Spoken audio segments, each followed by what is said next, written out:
Hi everyone, welcome back to the Conscious Counsel Collective. I'm Elizabeth Knowles, fellow attorney and mindfulness coach.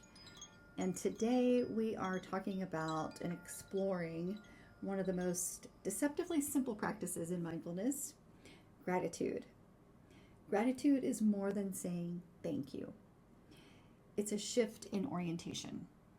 From scanning for what's missing to recognizing what's already here supporting you. And in a profession like law, where your mind is trained to identify problems, risks, and flaws, gratitude becomes a radical act. It interrupts the survival brain, opens the heart, and reconnects you to the parts of your life that are nourishing you, even when things are challenging. You probably already know that practicing gratitude is good for you. But why? Most people misunderstand how it works. They think gratitude means pretending everything is great. They think it's about toxic positivity or forcing yourself to be cheerful when you're exhausted or overwhelmed. But true gratitude doesn't deny pain. It simply refuses to let pain be the whole story. For lawyers and law students, this is especially important. Your mind is trained, literally conditioned to look for what's wrong. That skill is essential in the courtroom, the classroom, and the negotiation room. But when that problem-finding habit spills into your personal life, into your sense of self, into how you see your progress, your relationships, or your future, that's when gratitude becomes medicine. Gratitude isn't about ignoring the challenges of your cases, your workload, or your exams. It's about creating enough inner spaciousness that you're not defined solely by those things. It's the difference between this week was brutal and this week was brutal and I'm grateful for the people who supported me through it. That "and" is everything. Gratitude is the practice of noticing the good that is already present, already here right now, even when life feels complicated, heavy, or uncertain. And the more stressful your environment, the more essential this practice becomes. I had a student once who told me that she felt like every day was a test, not just academically, but existentially. She saw all the places she was falling short. Grades she should have gotten, internships she should have landed, clinical opportunities she should have chosen. Her inner critic had become the judge, jury, and opposing counsel all at one time. When she began practicing gratitude, something started to shift. She started to feel lighter, happier, better about her days. And she didn't become happier because her circumstances changed. She started to feel this shift because her perception changed. Instead of only noticing what she lacked, she started noticing what she had. Mentors who believed in her, classmates who supported her, her family, a body that carried her through long nights of studying, a mind capable of learning, and a spirit resilient enough to stay in the game. Gratitude doesn't erase challenges, it rebalances the internal narrative. For attorneys, gratitude interrupts the constant pressure to perform, win, and excel. It softens the perfectionism that so often leads to burnout. It reminds you that even in the hardest cases, there are moments of humanity, kindness, connection, and unexpected grace. Gratitude is like widening the camera lens. When you only see the problem, the world feels small and dark. But when you widen the frame, more light can come in. Here's another way to think about it. Imagine your life as a table.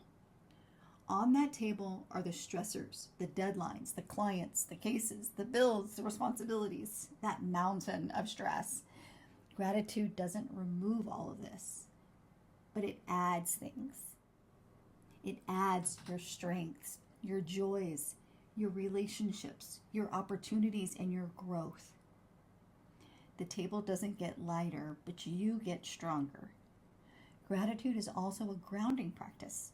When your mind is spiraling into future worries or replaying past mistakes, Gratitude anchors you in the present moment, the only place you actually have power, right now. And here's something fascinating. Research shows that gratitude improves resilience, emotional regulation, and cognitive flexibility. Three things lawyers desperately need but rarely take the time and intention to cultivate. Gratitude also strengthens relationships. In the adversarial world of law, where emotions often get buried or dismissed, expressing genuine appreciation becomes a form of connection and courage. It might sound simple, but telling a colleague, I appreciate the way you supported me on that project, or telling a mentor, your guidance really meant a lot to me, or telling yourself, hey, I'm proud of how I showed up today. These messages can shift the emotional climate of your entire day. Gratitude doesn't require perfection. It just requires presence. Here are a few ways to practice gratitude intentionally. First, the 3-moment scan. At the end of the day, name 3 moments, not things, but moments that brought even a hint of warmth, comfort, or connection. Maybe it was a deep breath before a meeting, sunlight on your skin. Maybe it was a laugh with a friend. Number 2, gratitude for effort, not outcome. In a world obsessed with results, gratitude for your effort softens the pressure. Try saying, I'm grateful for how I showed up today. Third practice, gratitude for the ordinary. Your morning coffee, your bed, your breath. The small things often carry the biggest magic. Fourth practice, the gratitude pause. When something good happens, even something tiny, stop for 10 seconds and let it land. This rewires the brain for positivity and resilience. All right, friends, let's take a few minutes to sink into the feelings of gratitude, not as a thought, but as an experience in the body. Find a comfortable position and gently close your eyes. Let your hands fall onto your lap. Let your shoulders soften. And let the breath deepen. Take in a long inhale and softly exhale. Let the breath come in and out like a calm tide. Now bring to mind one thing, just one, that you're grateful for today. It might be small, subtle, it might surprise you. Let this memory or moment land in your awareness.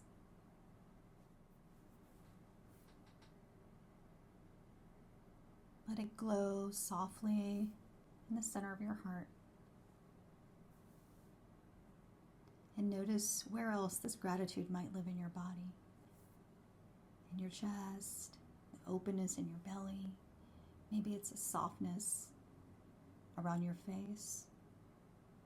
You don't need to force anything, just let gratitude arise naturally. Like a delicate bloom opening toward the sun. Imagine this feeling expanding now. Not quickly or dramatically, but slowly, like ripples in a still pond.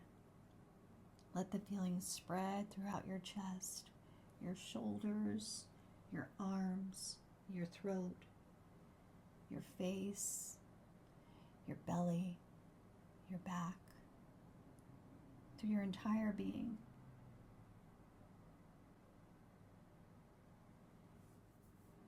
Feel your breath moving through this spaciousness.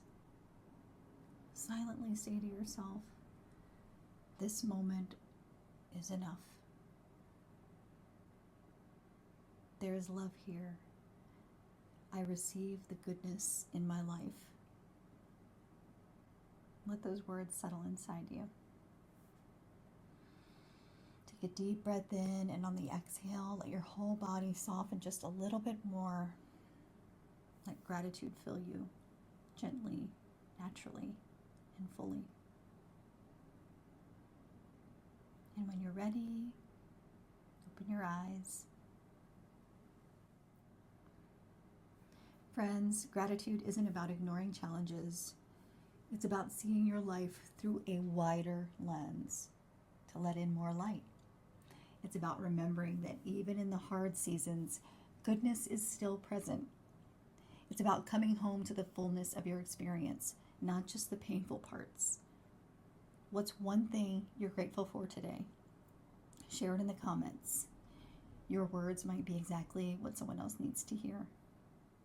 Next up, we'll be exploring generosity, the practice that expands your heart and transforms your relationships. Until then, stay present, stay grateful, and keep growing. See you next time, friends.